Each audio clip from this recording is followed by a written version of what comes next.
What's up YouTube? My name is Caden and you're watching Gas It Garage. Today we are doing part 9 of the 670 Yerf Dog go-kart build.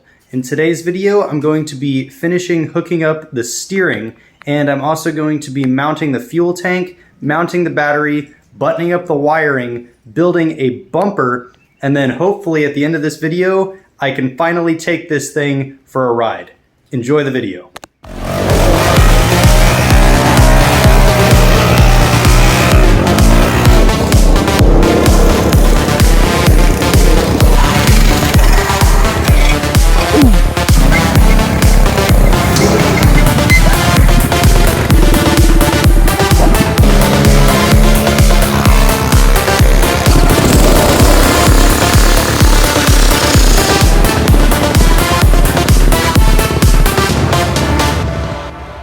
Alright guys, so in the last video of this project, we got the driver's side set of A-arms mounted along with the shocks, and I finished both upper sets of shock mounts. And quite honestly, this front suspension is turning out way better than I originally intended, which is a good thing.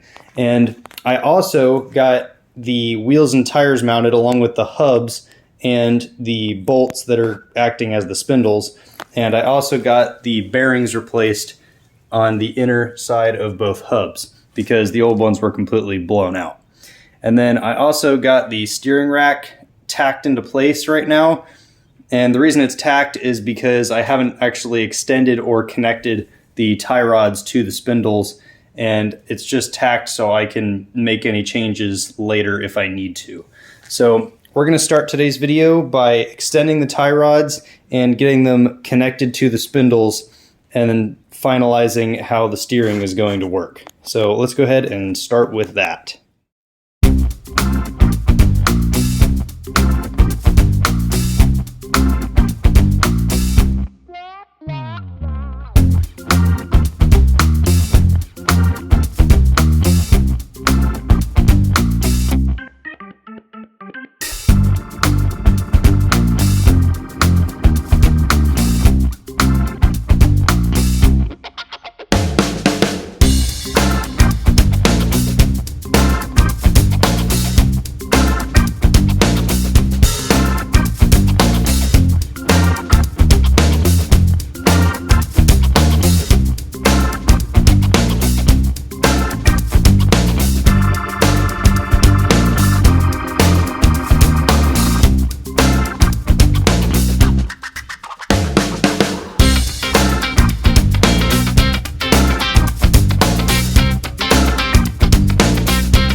right, guys, so the steering on this go-kart is finally done.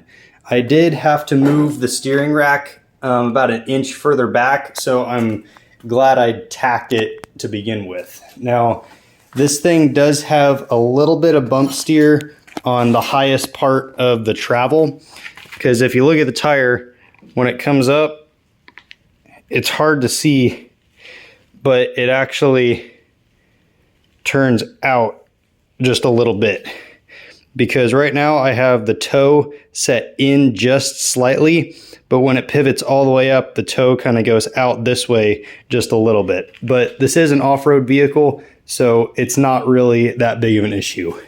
Now, I actually did have to clearance this right here a little bit. It's still hot, actually, because you can see it is very, very tight clearance in there. And I think this still does rub a little bit when you steer, but it's not really that bad. So now that the steering is done, let's move on to mounting the fuel tank back here.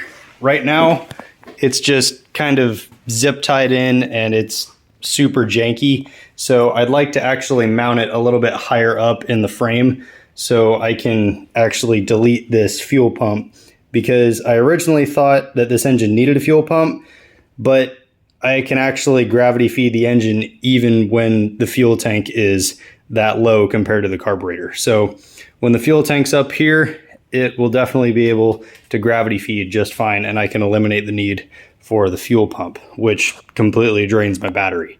So I'm gonna build some mounts for it and get this thing bolted in.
Alright, so now that we have this fuel tank actually bolted onto the frame instead of zip tied, the next thing I'm going to do is come up here to the front, and I'm going to build a bumper on the front of this thing to protect all of this nice suspension that I built in case I run into something, which hopefully won't happen, but you just want to be safe. So I'm going to build a bumper coming off the front here. I'm going to have some inserts going into these, and it's going to come out and sit right about here, and there's going to be a long tube going across. And I'm going to try and make a couple of cuts in it so I can bend it back, and just so it's not just this straight ugly bar across the front. I'm going to try and make this thing look kind of cool. So let's go ahead and get started building that.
Alright guys, so I just finished welding together this front bumper here, and I have to say this thing looks really good and it looks really strong. So if I hit anything, I'm pretty confident that it'll protect the front end of this go-kart. So the next thing I'm going to do is right in there I have to weld in another cross piece kind of like this one, just to brace up where the A-arms mount in. And then after I do that, I'm going to build a battery box to mount the battery, because right now it's just held in with zip ties and it's kind of janky.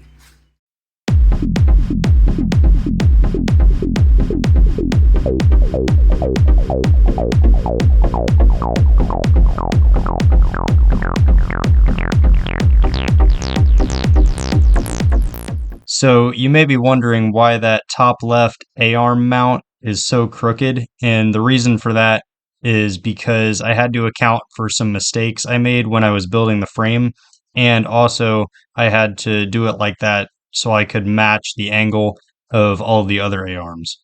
It also just looks really crooked from this specific camera angle.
guys, so I actually used the old front box that held the A-arms to build the battery box on this thing. And I had to cut it down to size to fit the battery, but I think it looks pretty good. And this battery is literally part of the go-kart. It's not going anywhere. So I got it hooked up and everything on this go-kart is now done, other than the little diode that I have to put in the wiring so the engine can charge the battery, but I'll do that later off camera.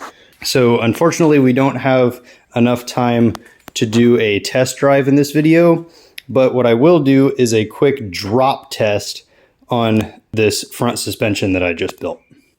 All right, let's see if I can actually pick this thing up. Oh, this thing's heavy. Not bad. Flexes pretty well. Let's do it again.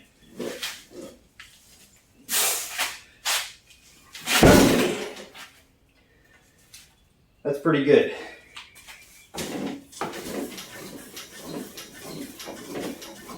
Now this suspension is limited by the amount of travel that these specific shocks have.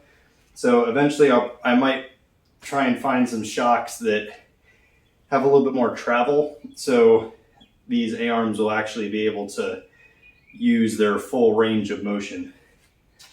But overall, I think this thing turned out way better than I expected it to. And this thing took me quite a while to build, but it was definitely worth it. So thank you for watching this video. Don't forget to like, subscribe, and leave a comment. And I'll see you in part 10, where we should be doing a test drive. Thanks for watching.